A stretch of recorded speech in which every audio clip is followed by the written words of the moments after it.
I, 30 male, had been looking forward to this day for weeks. My son's 6 male birthday was always special to me, and I wanted to surprise him by coming home early from work.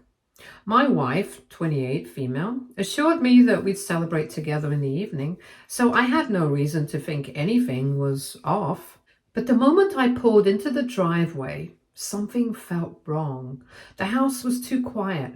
No laughter, no decorations, no signs of a celebration. I checked my phone, no missed calls, no messages from my wife. A strange, uneasy feeling crept up my spine. I told myself I was overreacting. Maybe she had taken our son out for a quick treat before I got home. Maybe they were running errands. But why wouldn't she text me? I dialed her number, no answer. I sent a message, no response. That nagging feeling turned into a full-blown pit in my stomach. Deciding not to sit around and wonder, I checked our location sharing app. We had always shared our locations for emergencies, and right now I was thankful for it. My breath caught when I saw where they were. A nice restaurant across town. My heart pounded as I grabbed my keys and drove over, my mind racing the whole way. Why would she take our son to a restaurant for his birthday without even telling me? Why wasn't she answering my calls? When I arrived, I barely remembered to lock my car before striding toward the entrance. The moment I stepped inside, my eyes scanned the room, and then I saw them. My wife was sitting at a cozy table near the window, smiling and laughing. My son was happily munching on his food, and sitting next to them, leaning in far too close, was him, the work husband, Matt, 40 male. The man she always insisted was just a friend. The man she had casually mentioned in conversation, always laughing it off. The man who was now sitting at a table with my wife and my son like he was part of the family. Like he was the one celebrating my son's birthday. My hands clenched into fists. I took a deep breath, trying to steady myself before walking over. The second my son saw me, his face lit up. He jumped out of his chair, shouting for me, and ran straight into my arms. I lifted him up, holding him close, feeling that warm, innocent love only a child can give. Then I turned to my wife. She looked surprised, not guilty, not ashamed, just caught off guard. She told me she hadn't expected me to be home this early. I set my son down and forced my voice to stay calm. So she had just decided to celebrate his birthday without me? She waved a hand, brushing it off. I was being dramatic, she said. This was just a little lunch, and we were still going to celebrate later. A little lunch. I glanced at the table. An extra plate sat there with a half-eaten slice of birthday cake. There were balloons tied to a chair and a stack of wrapped presents beside them. Yeah, just a little lunch. Before I could say anything, Matt leaned back in his chair with an easy smirk. No hard feelings, he said. We just wanted to do something nice for the little guy. I turned my attention to him, my jaw tightening. We? Matt shrugged, saying he and my wife worked long hours together. It made sense to do something special. I looked back at my wife. She had the audacity to smile like this was completely normal. I asked her if it ever occurred to her to invite me. She scoffed, annoyed now. She hadn't invited me, she said, because I was just supposed to be at work. I asked if it had ever crossed her mind to at least tell me. She let out a dramatic sigh, rolling her eyes like I was a child throwing a tantrum. She didn't think I'd be so sensitive about this. Sensitive. My hands curled into fists at my sides. My gaze flickered to Matt, who was just watching this unfold like he belonged here. Then my son beamed up at me, completely unaware of the tension in the air, and excitedly told me that Uncle Matt got him a cool toy car. My stomach twisted. Uncle Matt. My wife giggled, nudging Matt playfully. "Oh, Matt has always been great with kids," she gushed. He knew our son loved cars, so of course he had to get him one. Matt grinned, adding that our son was a great kid. I had heard enough. I bent down, scooping up my son. We were going home. My wife blinked. She asked me what I meant. I told her she heard me. We were leaving. Her smile faltered, and she accused me of seriously being mad about this. Matt chuckled under his breath, shaking his head. I turned to him, my voice sharp. I told him to shut up. He leaned back slightly, clearly not expecting that. Then I looked back at my wife. I told her I was done with this conversation. We were going home. Now she was mad. She told me I was embarrassing her. I ignored her and started walking towards the exit, holding my son close. He wasn't upset. If anything, he seemed happy to be leaving with me.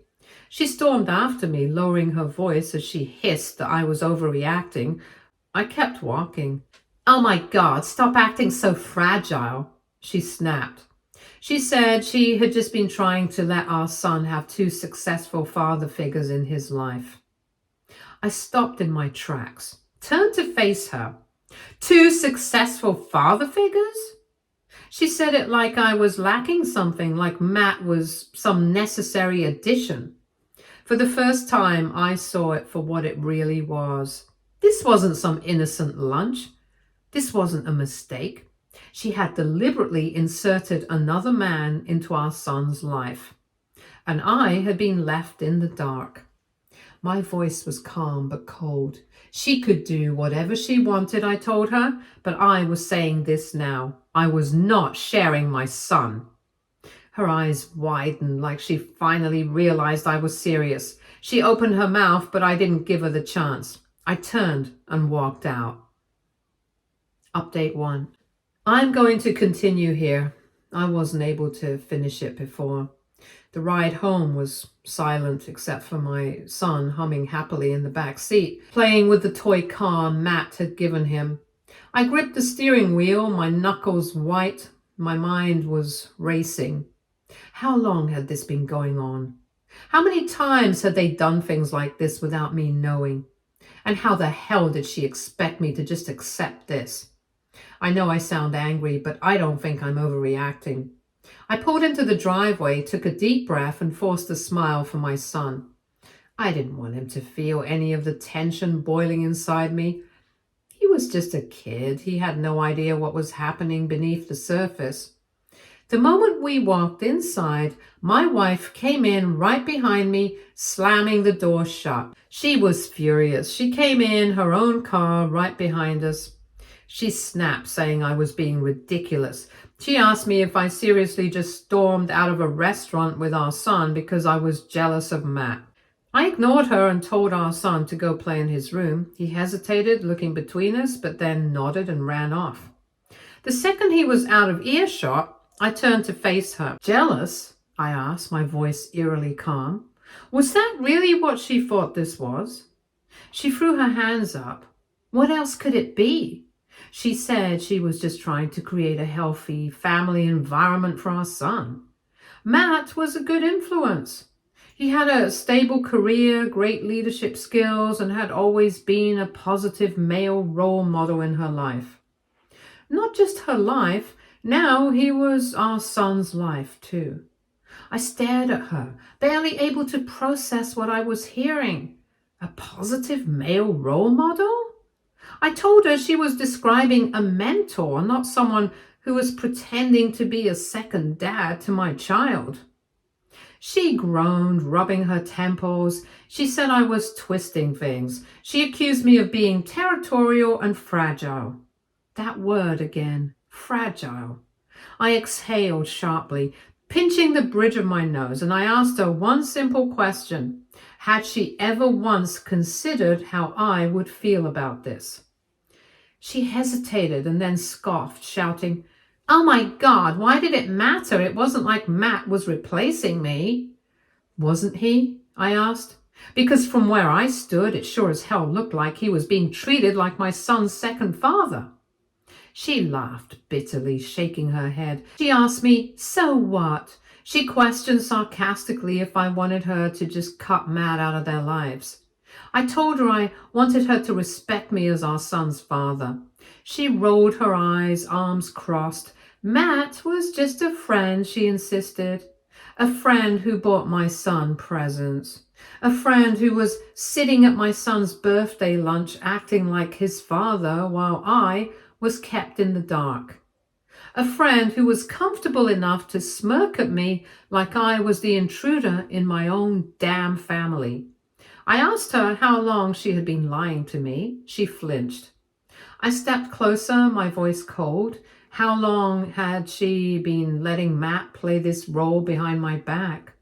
She shifted uncomfortably and claimed there was nothing to lie about. She had nothing to apologize for because technically she never excluded me. I was just too busy with work. I laughed, but there was no humor in it. So that was the excuse, that I worked too much. I told her that I worked to provide for this family. And what did she do in return? Let some other man step in while I wasn't looking? Her face twisted in frustration. Why was I making this such a big deal? She thought I was mature enough to handle our son having another strong male figure in his life. I felt something snap inside me. I asked her if she even heard herself, because right now she sounded less like a wife and more like someone who had already made her choice. For the first time, she looked uncertain. I told her I was done playing dumb. If she wanted to keep Matt in our lives, fine. But she could do it without me. Her eyes widened. She stammered, asking what I meant by that. I told her exactly what I meant. I was done. And that was when the panic finally set in. She told me to calm down. I was being irrational. She never meant to hurt me. And she thought that this would help our family, not break it apart. I just shook my head. She had already broken it. She just didn't realize it until now.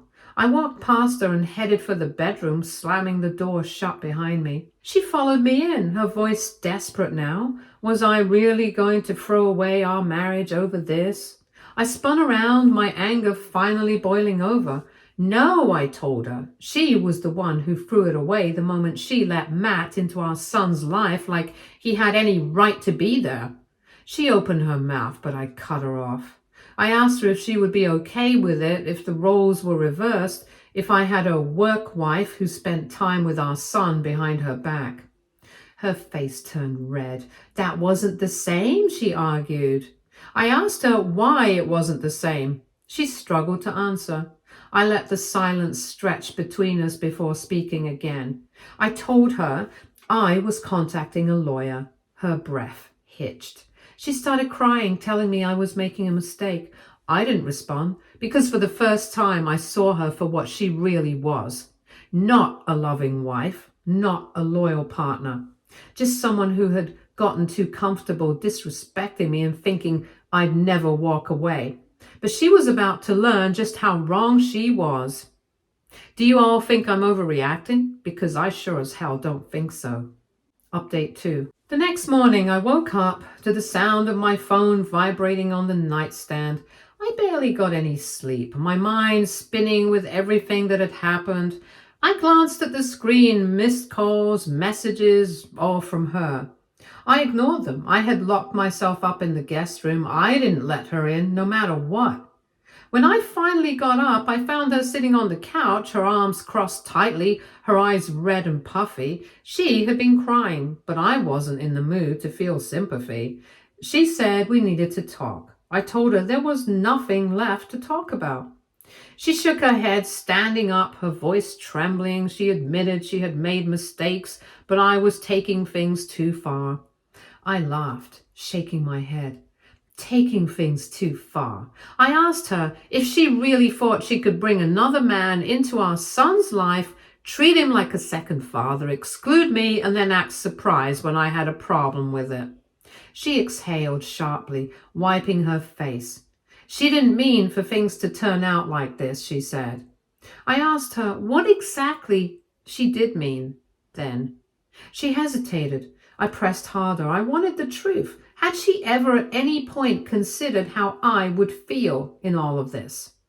Her silence told me everything I needed to know. I sighed, rubbing my temple. I told her that I wasn't going to sit here and pretend like everything was fine. She panicked. She asked me to just listen. She admitted she should have told me about Matt's involvement from the start. But she didn't because she knew I'd react like this. I stared at her in disbelief. So she knew it was wrong, but did it anyway? She groaned, saying I was twisting her words again. I shook my head, frustrated beyond belief. I told her that if she had to hide something from me because she was afraid of how I'd react, then she already knew she was in the wrong. She started crying again, and she cried, saying she didn't want our marriage to fall apart over a misunderstanding. Misunderstanding? I scoffed. There was no misunderstanding here. She had made her priorities clear. She said Matt wasn't replacing me. I asked her what else she would call it then, because from where I stood, it sure as hell looked like she had built an entire alternative family dynamic behind my back. She begged me not to do this. She said she loved me and that we could fix this. I told her she only wanted to fix it now because she realized I was serious about leaving. She went quiet. I told her I'd already contacted a lawyer. She gasped, shaking her head furiously. I was moving too fast. We needed counseling, not lawyers, she cried. I told her that was exactly the problem. She thought now was the time for counseling after she had already done the damage. She tried to reach for my hand, but I stepped back. She looked devastated. I told her the only thing I cared about now was our son. I was going to fight for custody. Her face drained of color. She said I couldn't do that. I asked her why I couldn't. She said she was his mother. I told her I was his father, but apparently in her world, fathers are replaceable. I taunted her. She covered her mouth, sobbing. I grabbed my keys and walked out. A few hours later, I met with the lawyer. I told him everything, how she had been lying, how she had involved another man in our son's life behind my back, how she had gaslit me into thinking I was the problem. He nodded, taking notes. He told me I had a strong case, especially if I could prove she had been making parenting decisions without my consent. I told him I had screenshots of her text to Matt, proof that she had intentionally kept me in the dark. He said that was good. I asked him about custody. He said it depended. Courts favored shared custody unless I could prove she was unfit. I clenched my jaw. That wasn't what I wanted to hear. I asked him what my best option was. He said if I wanted full custody, I had to prove that she had actively disrupted our son's well-being. I sat back thinking. I asked him if emotional manipulation counted. He said it could. If I could show that she had been fostering an environment that undermined my role as a father, I might have a shot. I told him I was ready to fight. He said we'd start the paperwork. He was a friend of mine. I knew he had my back. And I know some of you may say counseling should have been an option, but honestly, I think this was a long time overdue. I had thoughts roaming in my head since my son kept mentioning him, even way before his birthday. I got the messages from her iPad that was synced with her mobile. It was pretty easy. That evening, I came home to find her pacing the living room. She rushed over, asking where I had been. I told her I met with a lawyer. I was going to be upfront and honest. I had no intention of blindsiding her. Her breath hitched. She begged me to reconsider. She swore she would cut Matt out of our lives, that she would fix this. I told her it was too late. She broke down. I walked past her and went to our son's room, and he was lying in bed playing with his toy car. I sat beside him, running a hand through his hair. He looked up at me. I asked him if he was happy. He nodded. I smiled, but it didn't reach my eyes. I kissed his forehead and told him I loved him. He hugged me tightly. I held him longer than usual because deep down I knew things were never going to be the same again. Update 3. The tension in the house was unbearable. Every moment I spent under the same roof as her felt like walking through a minefield. She had finally stopped trying to convince me that I was overreacting, but now she had shifted gears into full-on damage control. She wanted to talk, she wanted to explain, she wanted to fix things, but I didn't. A few days after I met with my lawyer, I started making arrangements to move out. I wasn't about to spend the next several months under the same roof with someone I couldn't trust. She panicked when she saw me packing my things. She asked if I was really going to abandon our family over a misunderstanding. I turned to her, giving her a long, hard look. I asked her if she genuinely believed that what she did was a misunderstanding. She hesitated. I pressed further. Did she think that hiding things from me, excluding me from my son's life, and gaslighting me into feeling insecure was just some oopsie moment?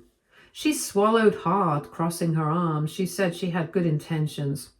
I let out a bitter laugh. Good intentions?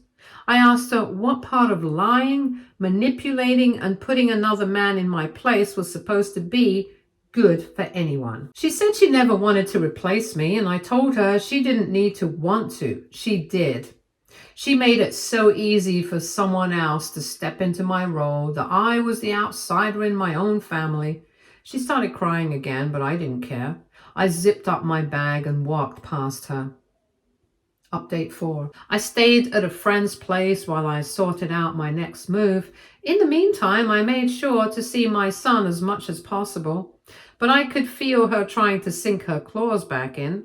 She started texting me updates about our son, things she had never bothered to do before. He had a great day at school today. He really misses you. He keeps asking when you're coming home. I wasn't stupid. She was trying to guilt me, to make me feel like the bad guy, but I wasn't the one who had disrespected our marriage. So I kept my responses short and to the point. I'll pick him up tomorrow. I'll take him for dinner on Saturday. I could tell it pissed her off. Then came the unexpected twist. Matt's wife reached out to me. I didn't even know how she got my number, but when I saw her name pop up on my phone, I nearly dropped it. Did I know her? No. But she had the grace to text me before calling me, explaining who she was. So I answered, my voice cautious. She sounded hesitant at first, but then she broke down, saying she had just found out about everything too. Apparently, she had no idea how close Matt and my wife had become. She knew they were friends, sure, but she didn't know they were playing house together. She asked if I was divorcing my wife. I told her yes. She sighed, saying she was considering doing the same. Then she hesitated before saying something that sent chills down my spine.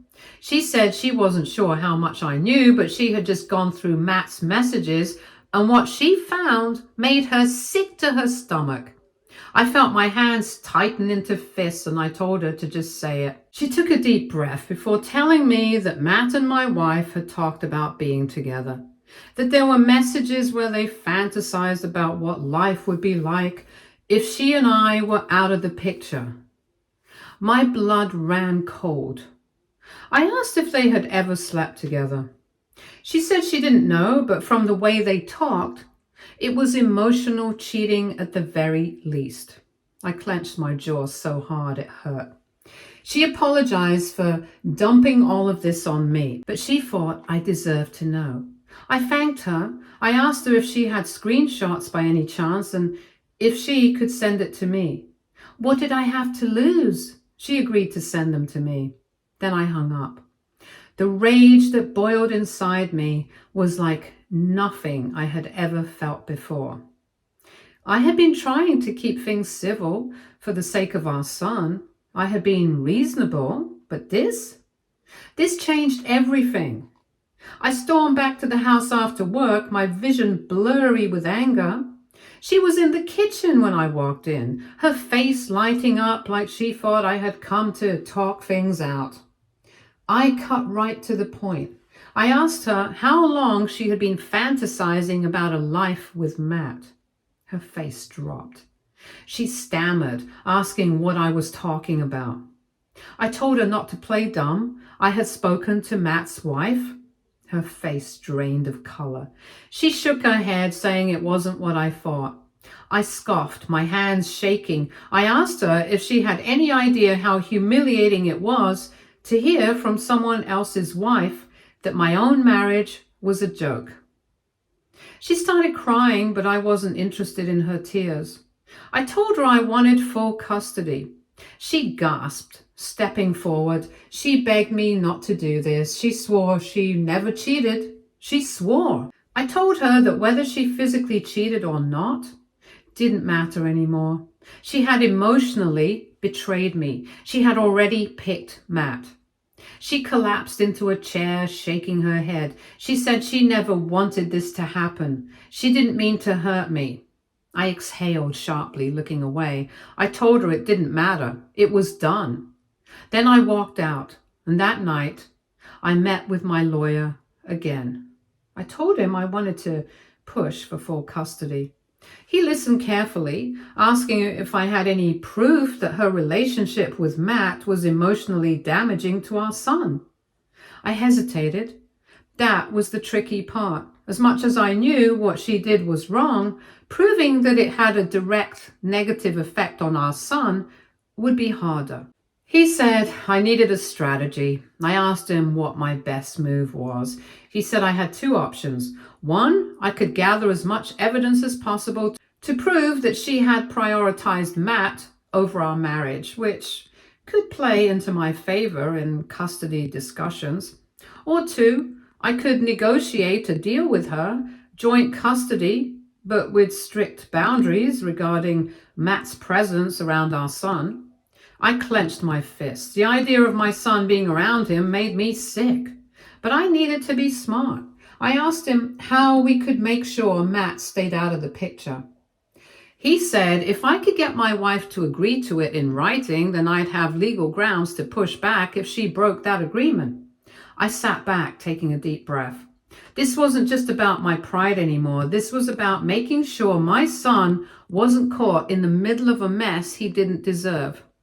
I looked at my lawyer and told him I'd do whatever it took. Update 5. The weight of everything settled on me like a heavy fog. Even though I had known for days that my marriage was over, hearing Matt's wife confirm my worst suspicions changed something inside me. It wasn't just betrayal anymore, it was deliberate. My wife had built an entire secret world with another man, planning a future where I was nothing more than an afterthought. I wasn't going to let her push me out of my own son's life. A couple of days after meeting with my lawyer, I sent my wife a message. We needed to talk about custody. She tried calling, but I ignored it.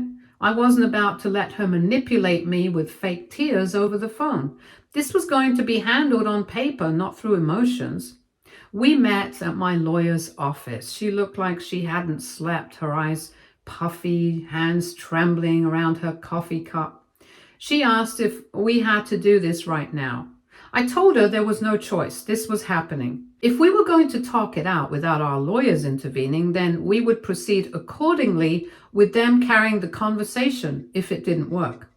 She requested it. I didn't even want to talk to her. She swallowed hard and then asked me what I wanted. I laid it out clearly. I wanted primary custody of our son. She could have visitation, but I would be the primary parent. She gaped at me, horror dawning on her face. She shook her head, saying there was no way she was letting that happen. I leaned forward, my voice steady. I told her she had already made the choice to put another man in our son's life. She had excluded me, kept secrets, and allowed our son to develop a bond with a man who had no business being in that position. And now she had to face the consequences. She reached across the table trying to grab my hand, but I pulled away. She pleaded, saying she never meant to hurt me. I let out a bitter laugh and I told her that intentions didn't matter, her actions did. She looked around like she was embarrassed by the conversation happening. But I didn't care. She deserved to be uncomfortable. Then she played her last card. She said she would fight me in court if I pushed for full custody.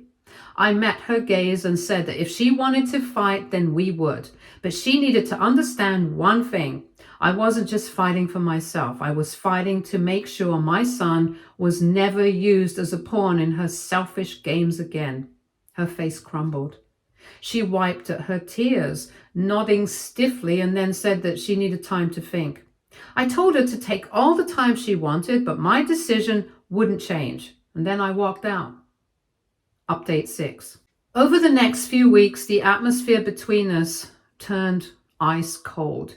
She still had access to our son, but she knew I was building a case against her. Matt was suddenly nowhere to be seen. I had a feeling she was trying to make herself look like a perfect mother before the legal battle started. She started posting pictures online, just her and our son, doing fun family activities, like she hadn't spent the last few months cutting me out of those moments. But I wasn't stupid. She was painting a picture, trying to prove she was a devoted mother. But it wouldn't work. I was not going to give her my son, my house, or any alimony if everything went right. Then, out of nowhere, Matt himself reached out to me. He sounded nervous, said he wanted to clear the air. I turned the app recorder on. I told him I didn't need to hear anything from him, but then he dropped a bomb. He said he and my wife weren't together anymore. Did that mean they were together before? I froze. I asked him why I should care. He hesitated before saying that he never meant to cause problems in my marriage. He claimed my wife had pushed him into that role and made him feel like he was needed in my son's life. I gritted my teeth, asking if that was supposed to make me feel better. Then he admitted something that made my stomach turn. He said my wife had told him that I wasn't a great father, that she was doing all the work on her own and needed someone dependable. My hands shook with rage. I told him he had no idea what kind of father I was because he was too eager to play house with my family. He had just stepped in like he had a right to. He sighed, saying he regretted getting involved, that he had no interest in being around her anymore. I asked him if he was telling me this because of guilt or because things blew up in his face. He was silent and I hung up. That conversation confirmed everything I needed to know. My wife had intentionally tried to erase me from my son's life. I wasn't going to let that happen. Update 7. It has been a long time since I updated, and I'll try to keep it short. The legal battle started. My lawyer drafted custody papers, pushing for primary custody. As expected, she fought back hard. She painted herself as a devoted mother, a woman who had simply made a mistake by letting a friend get too close. But I had evidence. I had messages, I had timestamps, I had recordings, I had proof of every time she excluded me from my son's life, thanks to Matt's wife helping me out. I could match those timestamps with mine. And more importantly, Matt's wife backed me up better than my own wife. When my wife realized how bad things were looking for her, she tried to negotiate. She said, we should just do joint custody for the sake of our son. I asked her if she had thought about his sake when she was having private birthday parties and letting another man step into my place. She had no answer. After months of back and forth, we finally reached a settlement. I got primary custody. She got visitation, but with conditions. She wasn't allowed to introduce any new men into our son's life without my consent. And if she tried to pull anything like she did before, I had the right to revisit the custody agreement. She looked devastated when the papers were signed. I felt nothing. The first night in my new home with my son, I tucked him into bed and sat beside him for a while, just watching him sleep. He had no idea how much had happened in the last few months, and I would make sure he never had to worry about it, because from now on, he was my priority, not her, not my anger, just him. Stay tuned for more stories from our girl relationships.